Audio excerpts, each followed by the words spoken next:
The two greatest and most threatening enemies Godzilla has ever faced now cross paths. It's time we see who really got that dog in him. King Ghidorah, the one who is many, or Shimo, the walking ice age. That is why I'm here, the universe's most hated power scaler, King Charles, going to unpack the mysteries, feats, and stats to determine a true winner. Let's get ready to rumble!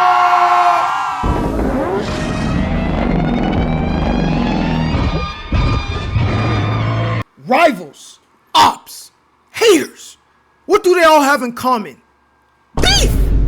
And nobody got more beef with Godzilla than King Ghidorah himself. They have beef that go way back to like 1987. Even Godzilla gotta call his homegirl to help him because King Ghidorah was just that serious. And thanks to Adam Wingard, we know Godzilla trains and amps himself for big fights. And for King Ghidorah, ain't no way he didn't go all out. And King Ghidorah mysteriously went to see Lion King on ice. Years later, he emerged weakened, but still laying Godzilla out. Godzilla has gotten stronger than his previous 2014 self, and yet King Ghidorah got him looking like he's on The Voice. And Michael Dougherty, the director, states this. I gasped when he missed. The first time I saw it. And that was to show that, Godzilla is an underdog in this fight. So King Ghidorah, off of that Drizzy, is the favored one against a Godzilla in his prime. Later, King Ghidorah generates the largest storm in history just by literally flapping his wings and proceeds to demote Rodan to a T-pose. Godzilla then sneaks him and shreds him in the water. But after that, Ghidorah regens and becomes king of the monsters. If this isn't proof that King Ghidorah isn't one of the coldest monsters to ever exist, leave! I don't even want your kind here. But since Godzilla needed a revive, Monarch and the world realized they're cooked, outright stating that no Titan stands a chance with King Ghidorah. Not even a chance. So my dog Kong, cooked. Tiamat, more like Tia Not, and the all-powerful Zuko. Actually, Monarch, I think you got that one wrong. But this does set King Ghidorah far high into the rankings, so high that Godzilla needs a glow up. Godzilla's radiation levels have gone through the roof, indicating a huge power up, and we see this when he gets to ragdolling a now full power King Ghidorah. Toji got Ghidorah looking to us to give him the assist, like, dog, what do you want me to do? Help me! Even though Godzilla is greatly stronger, King Ghidorah can still run the fades and even endure a prolonged supercharged atomic breath with minimal injuries. Even though Ghidorah was low-key losing after he absorbed the power grid, it was raps, pulling a Palpatine and dropping Godzilla from the sky, and absorbing more energy after that. This King Ghidorah was literally unstoppable. Well. In speed, he can react to Godzilla's atomic breath and keep up with Rodan in the sky. While amped, he could carry Godzilla to the stratosphere in seconds. And as for battle IQ, he's one of the best, outperforming Godzilla, who conquered multiple Titans and won wars. He knows how to use his size and flight advantage against his opponents, and smart enough to know when to back out. So in summary, King Ghidorah is more powerful than any Titan prior to Godzilla's nuke amp, and with the amp Godzilla receives, it can be debated Ghidorah is still equal given the amount of damage he inflicted. He's by far stronger with his absorption amps, along with super to hypersonic flight speeds, and combat and reaction time superior to Godzilla's, and nasty abilities like regen, electricity manipulation, flight, and cunning fighting styles. But let's see how Shimo stacks up in comparison. Shimo, the walking ice age. A threat so big Godzilla had to lock in. Hitting one of the biggest training sessions of his life. How strong was this glow up though? Post GVK, Godzilla has been training and upgrading his skills. We see this with how bad he cooks Scylla. She ain't never gonna make it out the project.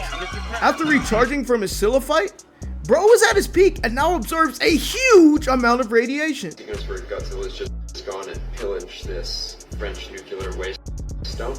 He needs so much energy to fight this coming threat of the Scar King, and especially Shimo. Not only is he described of absorbing a ton of energy, but he's described as non-supercharged. For reference, his nuke amp was also considered a supercharge. To further this, weapons previously that would startle Goji and even Ghidorah have been upgraded, and logically should be even more advanced now. Yet this power plant amp Godzilla is no selling these, and he absorbed so much energy, he's highly radioactive to the point jets couldn't be near him, when in his last supercharged state, they were rolling with him like it's a regular Tuesday. But Godzilla's still not finished yet. He done kicked Tiamat out of her own home and literally steals her swag, absorbing her DNA and likely her energy, which comes from the biggest stockpile of energy on the entire planet.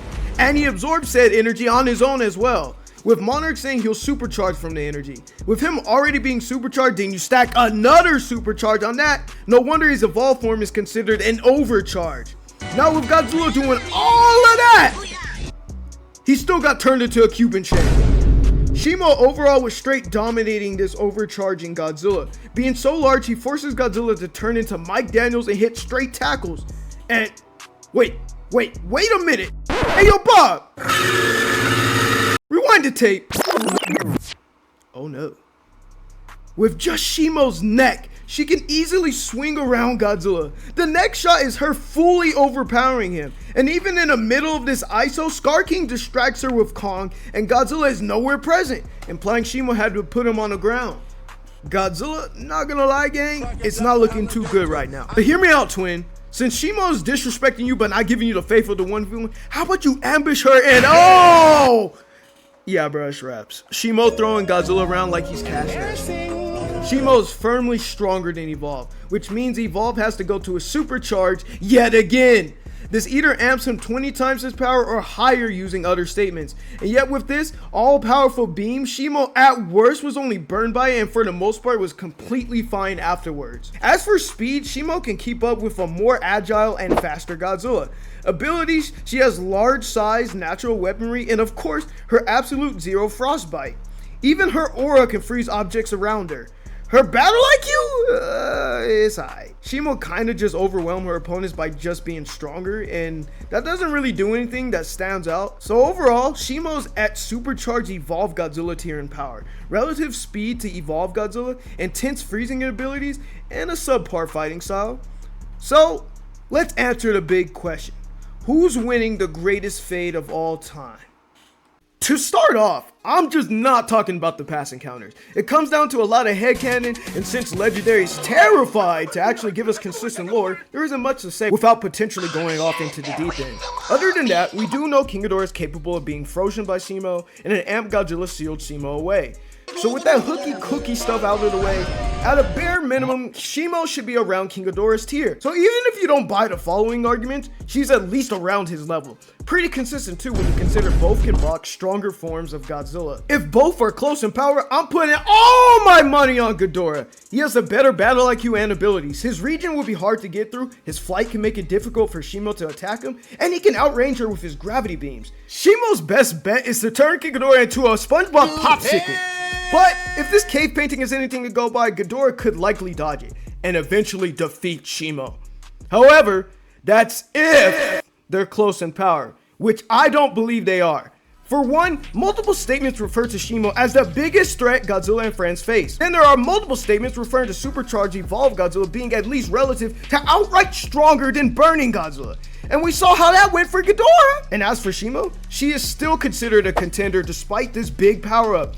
And why yes, Godzilla had the edge. Their battle ended very shortly though. So to say Godzilla was dominating, I don't think really works. And as I mentioned before, Shimo isn't one of the best fighters, while Godzilla is. So of course him attacking Shimo off guard gives him the edge. Either way, Shimo's eating Godzilla's most powerful atomic breath like it's cereal. So she's gonna do the same with King Ghidorah. King Ghidorah and Shimo would likely charge at each other, varying character for both of them to do. King Ghidorah may try and coil and constrict around Shimo, but since Shimo's greatly physically stronger than base Evolved, which should be stronger than his nuke amp, expect her to pull a Godzilla and freeze King Ghidorah right there! Now with Amp Ghidorah, it don't matter. Yes, Amp Ghidorah took some blows from burning and didn't fully die until after 3 pulses and an atomic breath. But at the same time, King Ghidorah couldn't harm Burning Godzilla and couldn't do much to stop himself from turning into fried chicken. So with Shimo in talks of being in burning tier, what chance could King Ghidorah have? I declare Shimo the victor and the new strongest rival Godzilla has ever faced. So what do you guys think? Do you guys think King Ghidorah is still king, or you think Shimo now takes his spot as the strongest rival? Be sure to let me know in the comments below. And yeah, I took a lot to do this video because I didn't have a lot of time this week to work on it. So I went to overdrive. So I want to special thank Goji Kron for encouraging me to keep it going. Appreciate it. And same with you guys. I want you guys to keep growing and continue whatever dreams and goals you guys have.